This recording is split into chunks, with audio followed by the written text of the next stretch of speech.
কি করবেন এ টাকা দিয়ে? যদি কবর নিয়ে যেতে পারেন, আখেরাতে কাজে লাগে, তাহলে তো একটা ব্যাপার ছিল।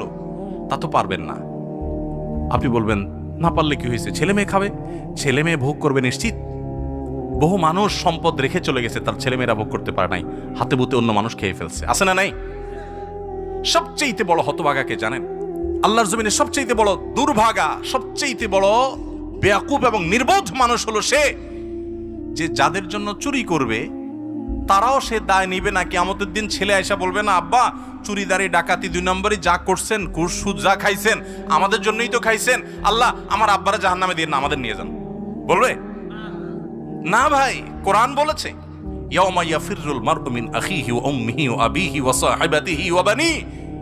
সন্তান বাপকে দেখে মাকে দেখে পালাবে, যে না জানি আজকে কোনো কিছুর জন্য ধরে। সবাই ইয়া নাফসি করবে। যাদের জন্য চুরি করবেন ওরাও দায় নিবে না, আপনার মতো